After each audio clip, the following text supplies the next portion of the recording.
Hey guys, welcome back to Bung Custom Bikes. So, as you can see, we have the Ironhead Sportster Chopper. The Ironhead Sportster Chopper way up in the air on the stand because we are working on the oil pump today. Can't talk apparently. So it came to me with a complaint of oil sumping. He said that whenever he starts it, it's spitting oil out of the breather tube, and that can only mean that it's sumping, which basically means that the oil is coming from the oil tank, going down into the crankcase, and then just sitting there. And then when you start it up, the crank shaft picks up that oil that's sitting in the bottom of the case and spits it up out of the breather tube. Not a huge issue. It's just you're going to constantly go through oil because you're just losing it to the outside world. And basically that's a pretty simple diagnosis. It just means that the check valve in the pump is not checking. It's not closing and keeping the oil in the tank where it belongs until the pump builds pressure, opens up that check valve, and allows the oil to start flowing through the engine. So, without taking the entire engine off to get to the pump, we're just going to take the check valve out and clean that, inspect it, see what's wrong with it. If need be, I've got a new check ball that we can put in it. If it's like pitted and worn out and just not sealing. But, pretty easy job. We're going to do it pretty quickly. I'm going to try and get you close in here so you can see what I'm doing. And we'll get her done. So, I know it's hard to see because of the shifters in the way. Or actually, not the shifter, the engine mount. Goodness gracious. But if you see behind it, I'm trying to work my finger in the right spot, that is the oil pressure check switch. And it's, it's just the pressure switch for the engine. Tells the engine to cut off if there's no pressure. And behind it is the actual check valve. So what we're going to do is we're going to take the pressure switch off first, and then we're going to get to the check valve. And we should be able to get to that spring and the check ball. So I'll try and arrange you in a little bit of a better position so you can actually see what I'm doing. So this might just be the best angle you're going to get, but we're going to use a 1/2-inch wrench to get the pressure switch off.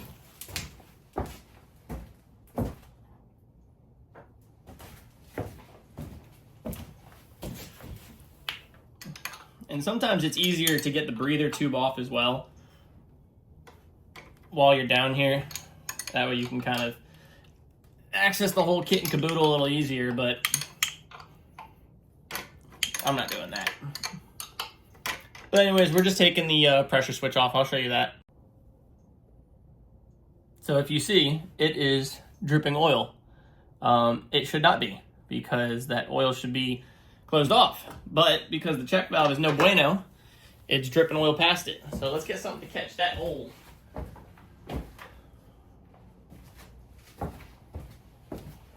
We'll just put a little rag right there. And there's your pressure switch. Like I said, just a little 1/2-inch wrench and it screws right off. You can see the oil that has leaked into it. And I can tell that this is not just, pre-sumped oil because it's fresh. And the guy who had the bike said that he just did an oil change. So that explains why we have fresh oil leaking out. One thing you can do if you don't want to lose the oil is you can come up to your oil feed coming out of your tank and clamp it with a pair of vice grips. Just make sure you do something to protect the jaws of the grip so it doesn't actually tear the hose. But, it shouldn't be coming out too fast. Like, this is just a slow drip, and that's okay. So the check valve housing itself, or the nipple, is a 1-inch.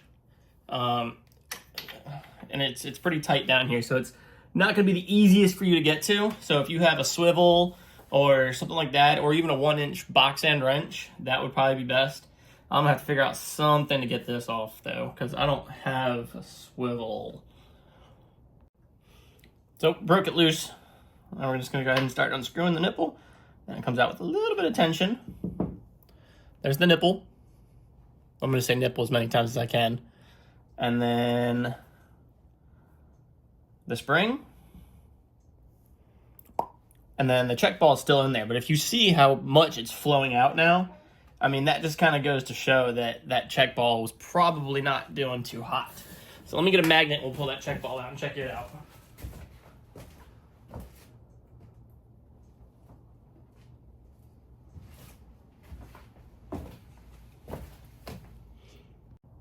So let's get our little magnet, pull that check ball out.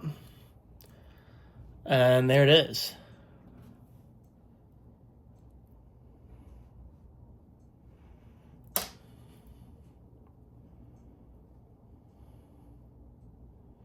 So it doesn't look too terrible.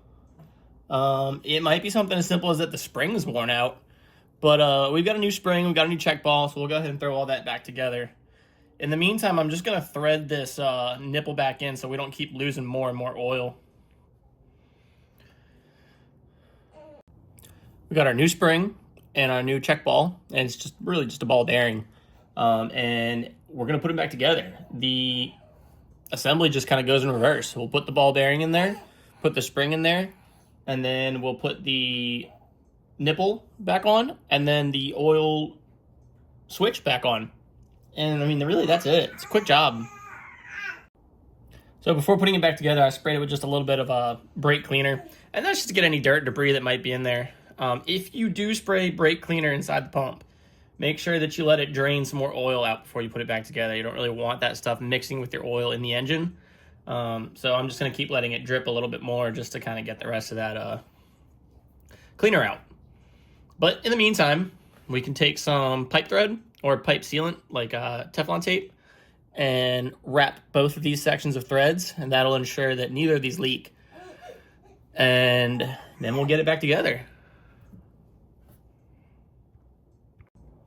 Got our pipe tape on it, or thread tape, or Teflon tape, whatever you want to call it. Last thing to do is put this back in. And again, that's a 1/2 inch. Probably use a box end wrench. You're not going to get a socket on it, but it's a 1/2 inch. And we'll just get that threaded by hand. And that is a tapered thread because it's pipe thread. So, you know, it doesn't need to bottom out. In fact, if you try and bottom out, you're going to strip either the nipple or the switch itself. So just get it snug and call that a day.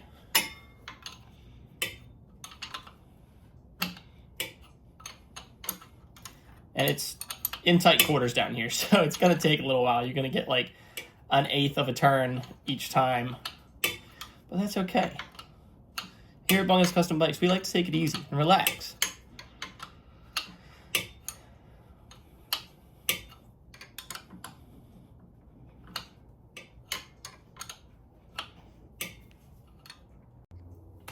So there you have it. That's really all I got for you today. Just quick, easy rebuild on the check valve.